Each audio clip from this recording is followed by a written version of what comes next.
mas eu sobrevivi como águia solitária, e a sorte de novo sorriu pra mim.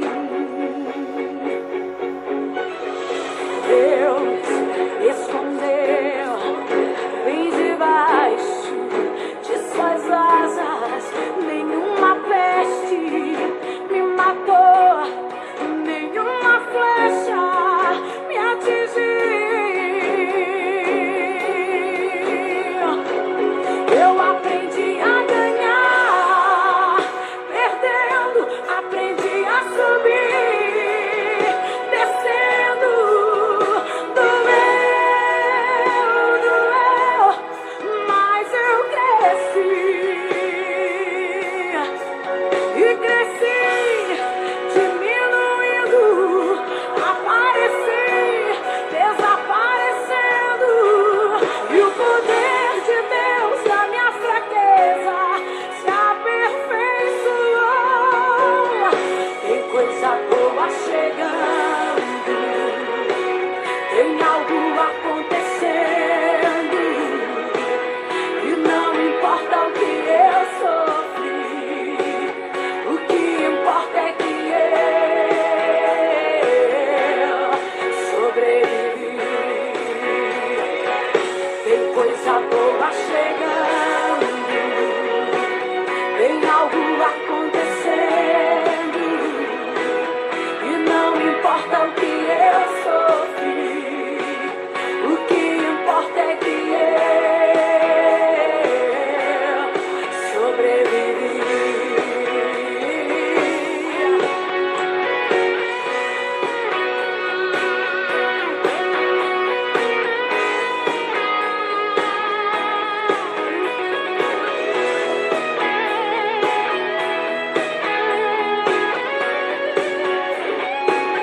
Eu aprendi a ganhar, perdendo, aprendi a subir, descendo,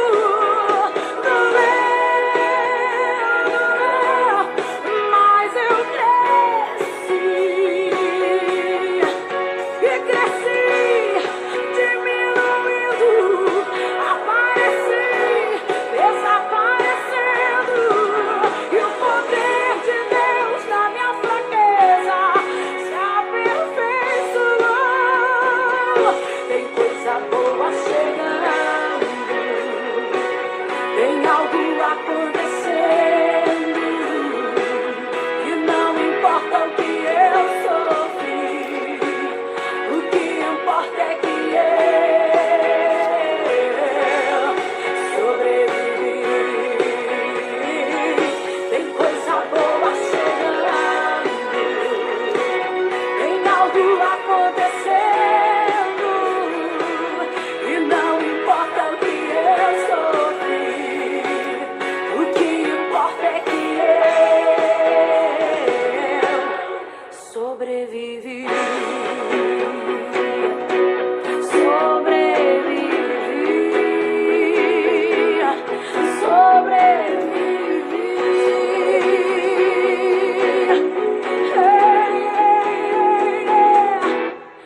Sobrevivi.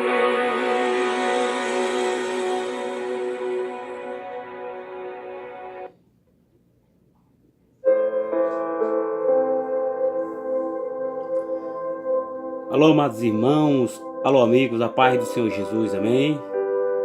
Estamos aqui na nossa primeira noite do nosso estudo bíblico, estudo abençoado. Quero pedir a você que vai participar desse estudo que você possa nos acompanhar nas quinta-feira. Esse nosso estudo vai ser dividido em 3 partes, né? A primeira parte nós vamos estudar a existência de Deus. A segunda parte, que vai ser semana que vem, na próxima quinta-feira, vamos estudar a natureza de Deus. De hoje a 15, nós vamos estudar os atributos de Deus. Esse estudo é estudo teológico e é de grande importância na vida da pessoa que tem desejo de aprender mais da palavra, tem desejo de se aprofundar no conhecimento da verdade e da palavra de Deus. Então você que já está chegando, que já está compartilhando essa live, que Deus possa abençoar a sua vida, que você fique conosco até o final desse estudo. Vai ser um estudo breve, um estudo rápido, mas de grande importância na nossa vida, na minha vida e na vida de todos vocês que estiverem ouvindo essa live. Hoje nós vamos estudar a existência de Deus. Vamos para a introdução do nosso estudo de hoje. Teologia é uma palavra que tem sua origem no grego. Ela vem de theos, Deus, e logia, estudo ou discurso.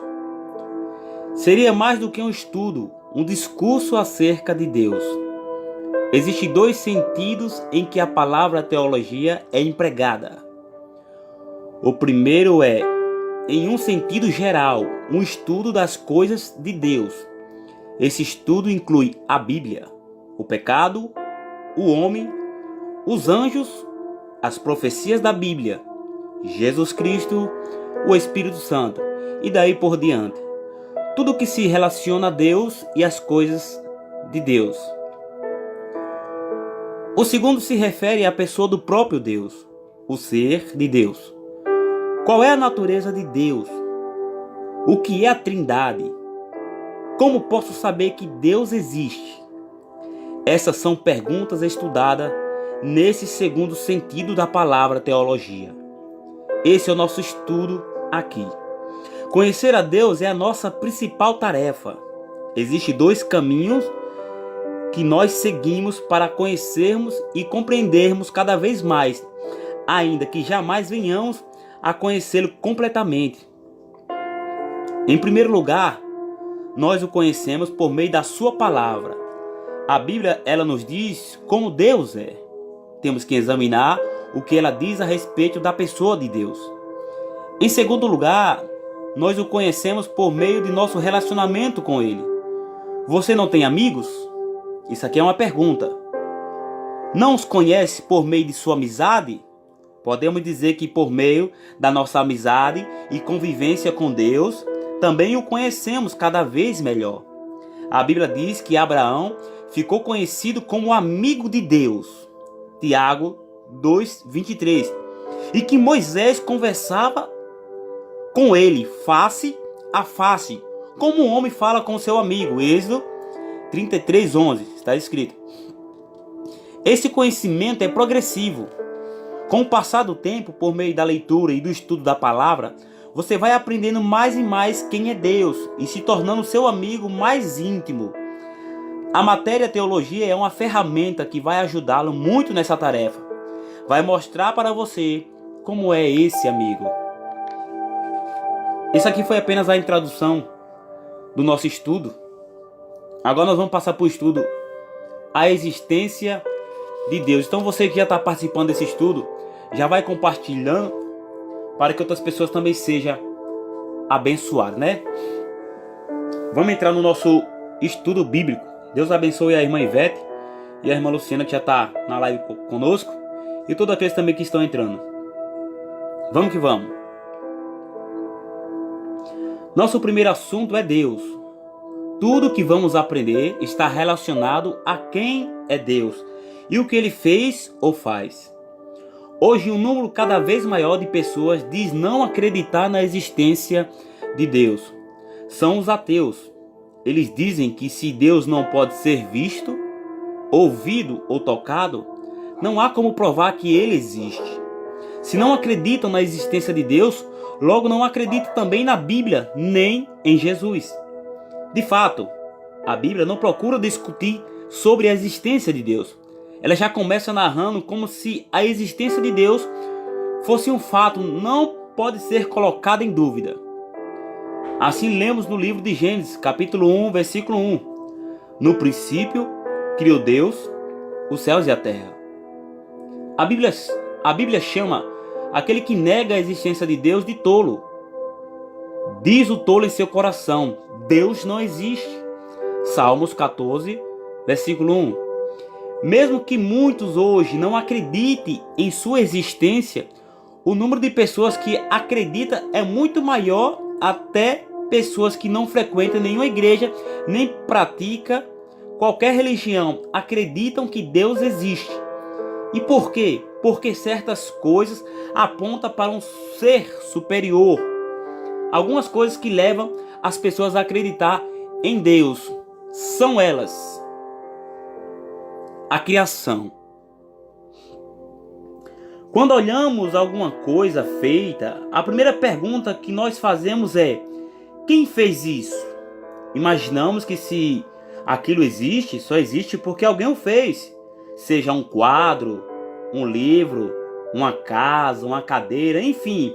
Para algo existir, precisa de um criador. Da mesma forma, quando olhamos o mundo ao nosso redor, chegamos à conclusão de que alguém muito grande e poderoso que fez tudo isso.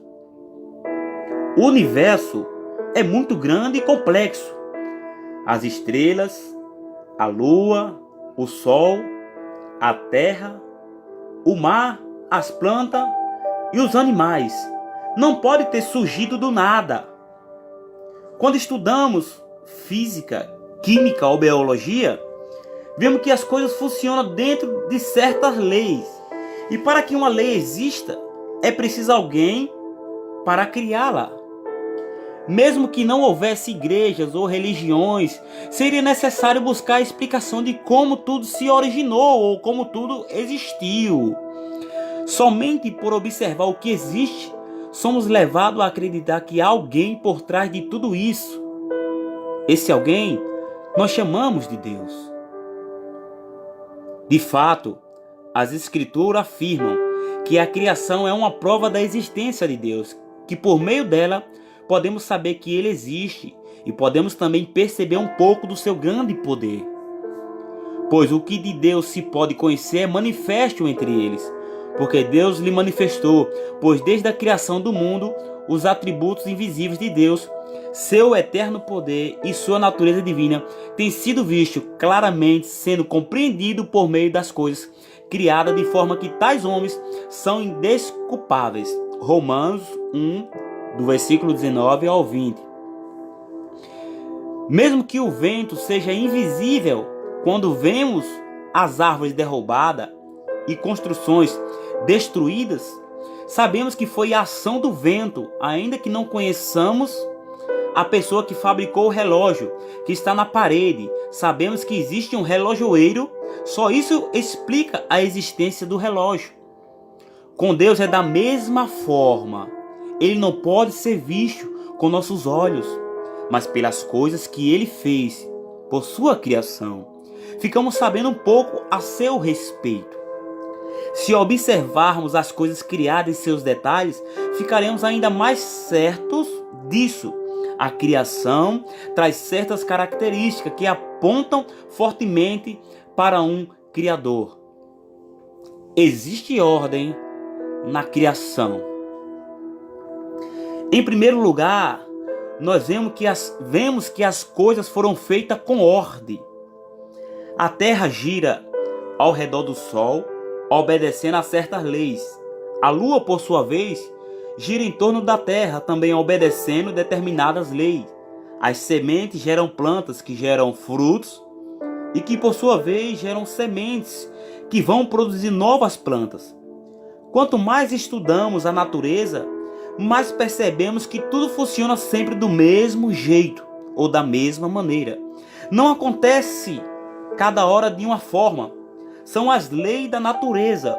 O Salmo 104 fala um pouco dessa ordem existente na natureza, mostrando que elas são obras de Deus. Faze jorrar as nascentes nos vales e correrem as águas entre os montes. Delas bebam todos os animais selvagens e os jumentos selvagens saciam a sua sede. As aves do céu fazem ninho junto às águas, entre os galhos põem-se a cantar. dos teus aposentos celestes, rega os montes, sacia-te a terra com o fruto das tuas obras. É o Senhor que faz crescer o pasto para o gado e as plantas que o homem cultiva, para da terra tirar o alimento, o vinho que alegra o coração do homem, o azeite que lhe faz brilhar o rosto e o pão que sustenta o seu vigor. As árvores do Senhor são bem regadas, os cedros dos Líbano que ele plantou. Ele fez a lua para marcar as estações. O sol sabe quando deve se pôr. Salmo 104, do 10 ao 19. Existe beleza na criação. Em segundo lugar, vemos coisas muito bonitas na natureza. Plantas, animais, paisagem, apresentam um traço muito belo, agradável à vista. O colorido das flores, dos animais e mesmo do mar revelam capricho. Até o som que os pássaros produzem são gostosos de ouvir. As formas das coisas apresentam beleza de diferentes maneiras. Mostram que quem as fez tinha sensibilidade. É como um quadro. Quem pinta um quadro deseja que ele seja belo, agradável aos olhos de todos aqueles que vê. Não faz por fazer. Procura produzir um efeito bom sobre aquele que vai ver o que foi feito. Por isso Deus criou muitas coisas bonitas. Não apenas as criou, mas as criou para serem admiradas. Não surgiram do nada. Foram feitas por alguém que queria vê-las bem feitas. Em Salmo 19, do 1 ao 4 está escrito: os céus declaram a tua glória de Deus. Os céus declaram a glória de Deus. O firmamento proclama a obra das suas mãos. Um dia fala disso, o outro dia. Uma noite o revela a outra noite. Sem discurso nem palavras, não se ouve a sua voz, mas a sua voz ressoa por toda a terra e as suas palavras até os confins do mundo. Glória é uma palavra bíblica que significa brilho, beleza, resplendor. As coisas criadas demonstram esse brilho e resplendor de Deus pela formosura que apresenta. Existe finalidade na criação de Deus. Em terceiro lugar, nós vemos as coisas feitas com finalidade, ou seja, por algum motivo. Por exemplo, quando os médicos começaram a estudar os órgãos humanos, viram que tudo o que havia no corpo humano tinha alguma finalidade. Até a menor coisa tinha uma razão de estar ali. Os cílios protegem os olhos e o espelho que temos dentro do nariz está ali para filtrar a poeira do ar. Pelos poros, furos muito pequenos que existem em nossa pele, saem do nosso corpo alguns elementos que precisam ser eliminados. Tudo que encontramos em nosso corpo tem uma função, uma razão de estar ali. Isso demonstra que quem fez todas essas coisas tinha um plano, tinha inteligência, tinha um propósito. Você, por exemplo, sabe que se uma gráfica explodir, não haverá um livro pronto. Para fazer um livro é preciso muitas mentes diferentes trabalhando nele, desde o escritor até o gráfico. O livro tem forma e conteúdo definido porque foi feito de acordo com as ideias de quem o planejou. Isso também acontece com a natureza. Tudo que existe mostra que foi feito com finalidades. Existe um Deus que planejou tudo. O Salmo 104 ainda diz: quantas são as tuas obras, Senhor? Fizeste todas elas com sabedoria. A terra está cheia de seres que criaste. Salmo 104, versículo 24. Vimos até agora que a ordem, a beleza e a finalidade na criação provam que há uma mente inteligente por trás dela. Pela grandeza da criação, vemos tratar-se de um ser muito poderoso, inteligente e sensível, pois fez tudo com muita beleza. Mesmo que isso nos mostre tudo a respeito de quem Deus é, mostra pelo menos um pouco de sua grandeza e sabedoria, confirmando assim a sua existência. a crença universal. Não é só a criação que indica a existência de um Deus superior. Encontramos também esse sentimento em todos os povos da terra, mesmo povos que viviam em lugares distantes, na África, na Austrália ou na América do Sul, por exemplo. Tinha ideias a respeito de um ser superior que havia criado tudo o que sustentava todas as coisas. Esse sentimento nós chamamos de senso comum. Nem sempre os que pensavam a respeito de Deus era correto. Tinha às vezes pensamentos muito errados a respeito de quem ele era. Apesar disso, acreditava que o mundo fora criado por esse Deus. Ainda quando adorava outros deuses, ou adorava animais ou estátuas que eles mesmos criaram, sabiam que existia um Deus superior a tudo aquilo. Geralmente achavam que por ele ser tão grande e poderoso, não iria ouvi-los e portanto era melhor falar com Deus menores. Por menos desenvolvidos que fosse um povo, ele tinha um sentimento de que Deus existia, embora não soubesse como encontrá-lo. No livro de Eclesiastes está escrito pelo rei Salomão, que fala muito sobre as situações da vida. Nós lemos algo muito interessante. Diz assim: ele fez tudo apropriado ao seu tempo. Também pôs no coração do homem o anseio pela eternidade. Mesmo assim, ele não consegue compreender inteiramente o que Deus fez. Eclesiastes 3:11. O homem sabe que ele é algo mais do que um mero animal. Percebe que é diferente de outras formas de vida, mesmo tendo muito em comum com elas. Somente os homens praticam algum tipo de religião.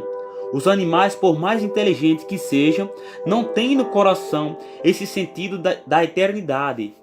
Não tem autoconsciência nem sentido religioso. Só o homem percebe que é especial no meio de demais coisas da natureza. Em Salmos 8, do 3 ao 8, lemos: quando contemplo os teus céus, a obra dos teus dedos, a lua, as estrelas, ali firmaste, pergunto, que é o homem para que ele te importes, e o filho do homem para que com ele te preocupes? Tu o fizeste um pouco menor do que os seres celestiais e o coroaste de glória, de honra. Tu o fizeste dominar sobre as obras das tuas mãos. Sob os seus pés tudo puseste, todos os rebanhos e manadas e até os animais selvagens, as aves do céu, os peixes do mar e tudo que percorre as veredas dos mares. O Salmo 8 é muito interessante. Seu autor reconhece que o homem é pequeno diante da grandeza do universo e ainda assim afirma que Deus colocou o homem acima de todas essas coisas criadas.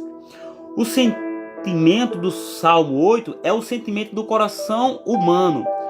Somos coroa de toda a criação, a parte mais preciosa e importante de tudo aquilo que ele fez. E isso está presente no sentimento de todos os povos da terra. Os ateus, aqueles que dizem não ter esse sentimento da existência de um Deus acima de todas as coisas, são apenas a exceção que confirma a regra.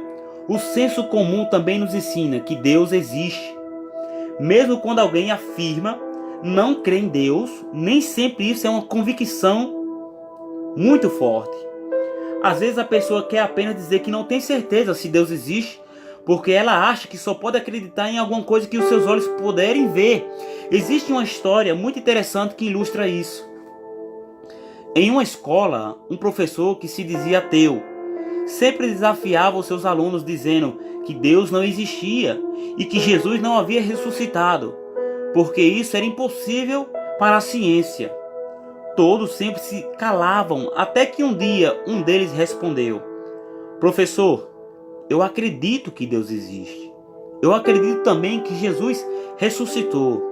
E o professor, segurando o ovo na mão, disse: eu vou soltar esse ovo e você vai orar a Deus para que, quando esse ovo cair no chão, ele não quebre. Se o ovo quebrar, então eu vou crer que Deus existe. E o aluno orou: Senhor Deus, eu peço que quando o professor soltar esse ovo, e ele cai no chão. O professor tem um ataque cardíaco fulminante e cai morto no chão. O professor escutou essa oração, parou pensativo, guardou o ovo na geladeira e disse: a aula acabou. O professor não tinha tanta certeza de que Deus não existia. Assim são muitas pessoas que dizem não acreditar em Deus. Aqui nós encerramos o nosso primeiro estudo, nossa primeira quinta-feira, nosso estudo que fala a existência de Deus, a existência do nosso Deus Todo-Poderoso. Semana que vem tem mais estudo, então fique conosco, compartilhe essa live para que outras pessoas também sejam abençoadas e passem a acreditar, porque foi como nós aprendemos. Às vezes não é que a pessoa não acredite que Deus não existe, mas falta característica, falta ela, como aquele professor, falta ela ter uma noção. Talvez ela não desacredite totalmente. E eu fico por aqui com esse estudo maravilhoso da palavra de Deus. Que Deus possa abençoar a sua vida, em nome de Jesus. Amém?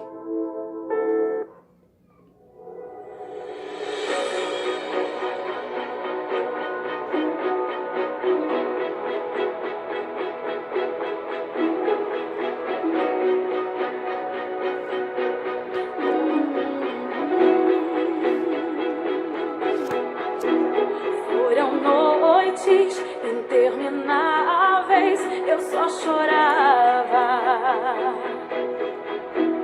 Bem no auge da minha dor, nada me consolava. Mas eu sobrevivi como águia solitária, e a sorte de novo